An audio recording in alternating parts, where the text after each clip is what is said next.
رسول رسول رسول رسول نبي نبي نبي نبي.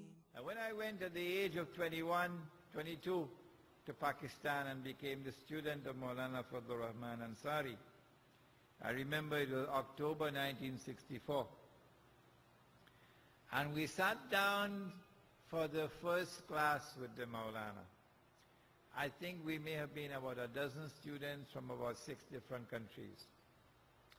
And Maulana is teaching us the first class delivered in Alimia Institute of Islamic Studies. What is the lesson that he taught us?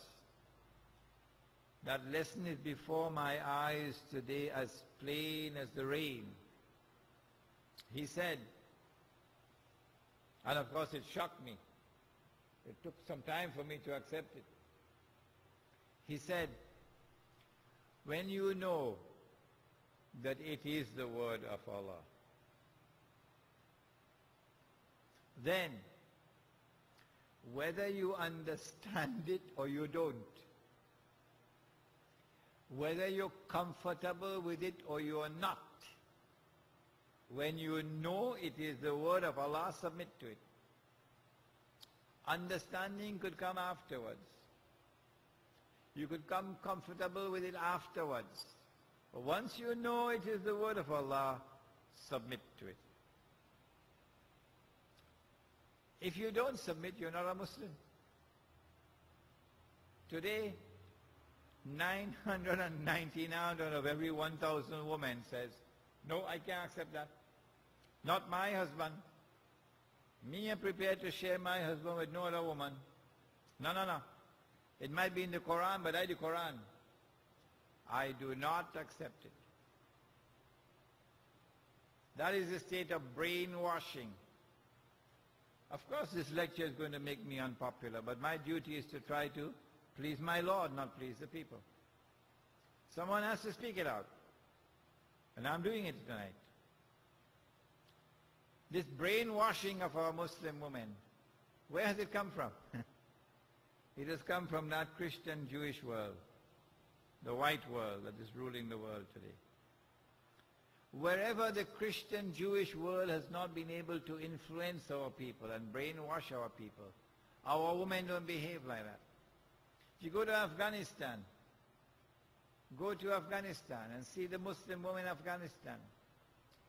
Go to many parts of Africa which have not as yet been touched by the white world order. And you see Muslim women who are not at all uncomfortable with plural marriages. Did the Prophet ﷺ shake hands with women? Come on, answer me. Did the Prophet ﷺ shake hands with women? No, he did not. No, he did not. We never did that in our history. Jazakallah. Men and women in Islam never shook hands. Never.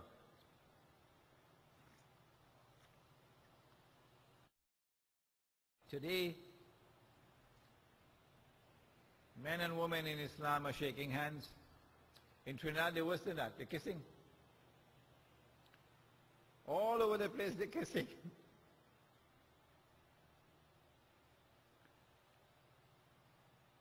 Where did this come from? This came from the Christians and the Jews. When they started shaking hands, we follow them. As the Prophet prophesied, he said, even if they were to go down into the lizard's hole, you go down into the lizard's hole with them. And so we should not shake hands with women. Yes, they're going to feel offended, but it's better that they be offended than your Lord be offended.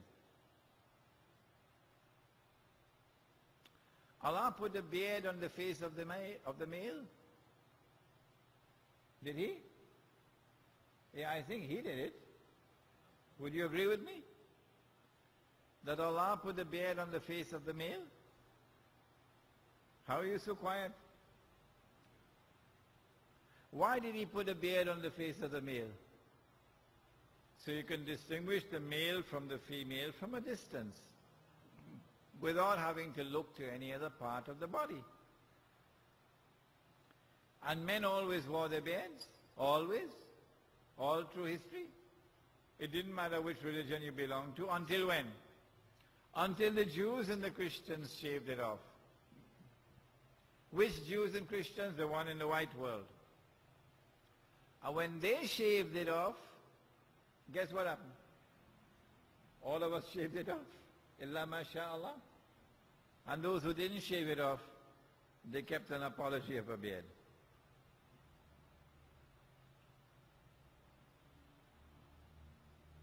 The Prophet ﷺ followed instructions given by Allah subhanahu wa ta'ala, permitting women to pray in the masjid.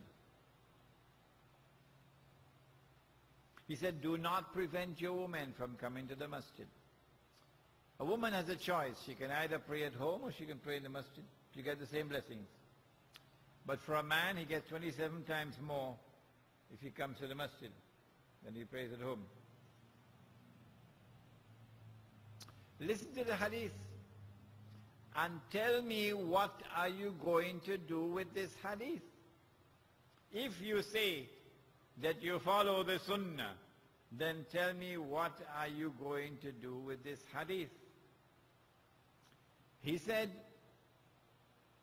أحسن الصفوف للرجال أولها وشرها آخرها. The best row for the men is the first, and the worst is the last. The one with the greatest danger is the last. Why? What danger is there? Centipede or scorpion? What danger is there for the last row? And he went on to say, أحسن الصفوف للنساء آخرها وشرها أولها. And the best row for the woman is the last. And the worst, the one with the greatest danger, is the first. Could anyone explain this to me? If you're listening to this tape or this CD, can you explain this to me? If you put the woman upstairs, well, then why should she go in the last row? If you put the woman in an annex, well, then why should she go in the last row? If you put a partition between the men and the woman, well, then why does she have to go to the last row? If you put up a partition, you should take this hadith and throw it in the garbage bin.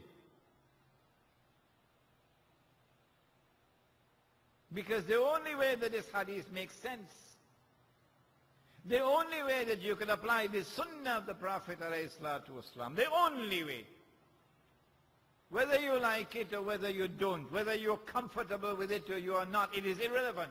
Islam doesn't come from you. Islam comes from Allah and His Messenger.